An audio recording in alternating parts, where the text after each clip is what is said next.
Ladies and gentlemen, I'm delighted to join you here today for this important discussion.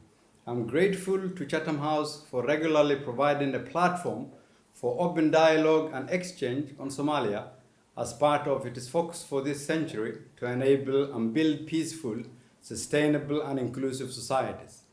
Chatham House, throughout the first century of its existence, has been a friend to Africa and the global South, giving audience to legendary independence leaders such as the 1931 address by Mahatma Gandhi, where he set out the vision that still drives India today, 90 years on.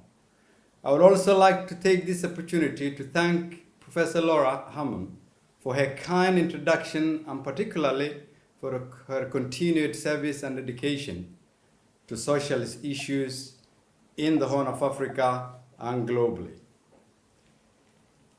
Excellencies and ladies and gentlemen and colleagues, we meet at a time when the COVID-19 pandemic has cost the world over 2 million lives thus far, disrupted lives and livelihoods, and is leading to the deepest global recession.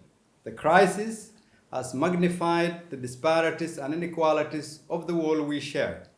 It is currently playing out in a vaccine nationalism, where some countries have secured billions of doses of COVID-19 vaccines, while others struggle to access supplies. Where over 108 million doses of the vaccine have been administered, and less than 50,000 of that number is in Africa. Even if there was access, a country like Somalia would not be in a position to financially place an order for purchase and would only depend on the goodwill of the world to donate vaccines. The COVID-19 crisis has also aggravated and magnified economic and social challenges that already exist within nations. In the Horn of Africa, simmering political tensions in Ethiopia has led to armed conflict in the Tigray region, with thousands of refugees crossing the border into Sudan, even as border tensions escalate between Ethiopia and Sudan. These tensions, along with Eritrea's long-standing conflict with the TPLF and the Somalia-Kenya border challenges, may alter the regional order and endanger stability. Somalia finds itself in the middle of a volatile region with its additional baggage of 30 years of uncertainty and instability. To weather this unprecedented storm, the Somali people must therefore understand the grave importance of sustaining the progress achieved over the past 2 electoral cycles since the end of our transitional government. For the past decade, despite the shortcomings and challenges in Somalia, there have been indirect electoral processes that were largely viewed as peaceful and acceptable to all political stakeholders, leading to a peaceful transfer of power. Unfortunately, this year, the ongoing electoral impasse risks that hard-earned political culture, which is one of the major positive achievements of the past 30 years. Upholding democracy and conducting free, fair, and transparent elections is not a challenge only in Somalia, and while democracy is the most preferred system of governance, we have recently learned that it requires strong and mature institutions to ensure its protection, although it is the citizens' fundamental rights. Citizens around the world have the right to elect their preferred leaders, but sometimes the result of seemingly democratic elections can produce undecided leadership that puts to test all democratic values and ideals. Other times, democracy can be hijacked in the absence of a strong institutions. The recent US election is the latest example of how well-functioning institutions safeguarded the world's oldest serving democracy. Therefore, if there was ever any doubt of the importance of strong, viable institutions, the aftermath of the US 2020 election is our lesson. Somalia, as a nation, can affirm in the absence of a strong and viable institutions, individuals take on that role, and we depend on the goodwill of those individuals to prevent the nation from crisis and conflict. The current electoral impasse, simply put, is a situation where the nation's institutions could not safeguard against the attempts to derail the very fabric of the social contract that has existed between the Somali people. This has paved the way for grave mistrust that goes beyond fear of mismanagement of the electoral process. And although there was initially an agreement by the federal government and the federal member states on September 17, 2020, on the conduct of an indirect election, challenges arose in the arbitrary management of the implementation phase. These challenges include the unilateral appointment of electoral management committees that included civil servants, security personnel, and known supporters of the current leadership. It also included the undue interference in the electoral management of the Somaliland seats. It included the unrest in some of the federal member states, especially in Gaaro and in Madaxweyne, as a result of interference by the FGS with the intention of unduly influencing the electoral process. It also included the real fear of militarized election. History tells us that the development and trajectory of fragile countries such as ours are inevitably linked to the management of electoral processes. An attempt to arbitrarily implement an electoral process without the agreement of the majority of the political stakeholders will result in a dire consequence and might have long-lasting repercussions. The main risk of a disputed electoral process will result in a disputed outcome that will not be legitimate in the eyes of the majority of the stakeholders. That would constitute a great setback in a fragile democracy like Somalia. Such an election would also aggravate our already fragile security situation and further embolden Al-Shabaab and other armed groups. The improved political stability over the past 10 years has also resulted in an energized business community, and this will undoubtedly reverse this positive trend, impacting the livelihoods and aspirations of our population. Somalia's revival has also been attributable in part to the generosity of our international partners whose public funds are collected from populations who freely and fairly elect their leaders.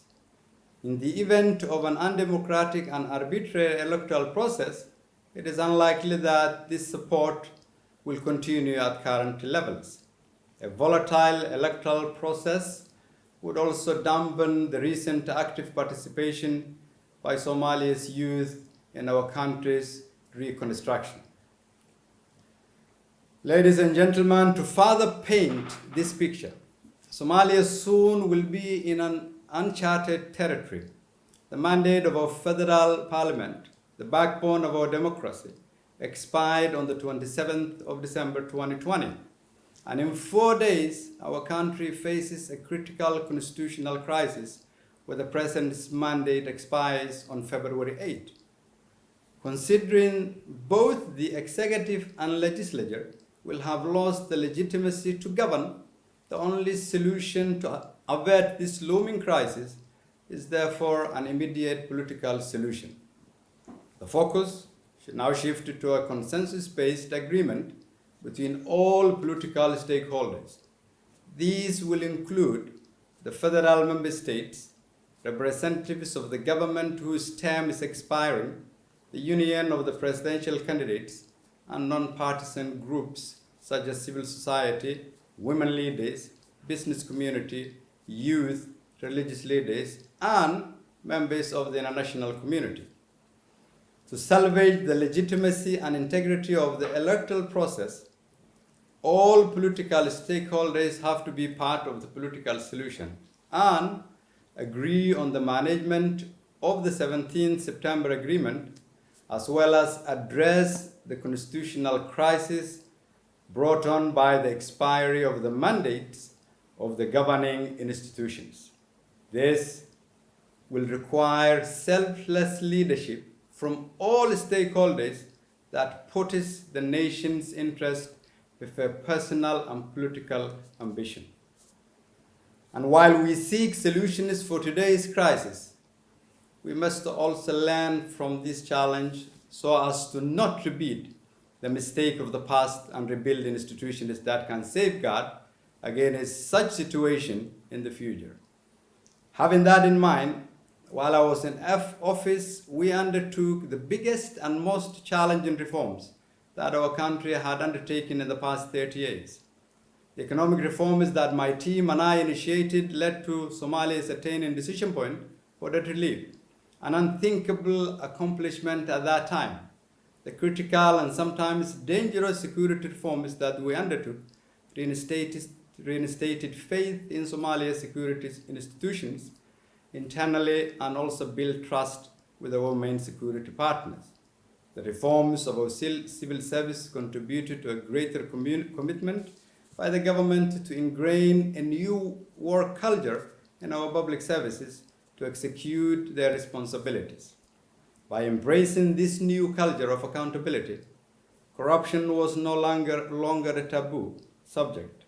Public servants were more motivated to execute their mandates, and the general public were more committed as engaged citizens willing to do their part in the rebuilding of our nation. The new culture, above all, inspired many of our Somali youth to take their rightful role as the drivers of transformative agenda and change for our country.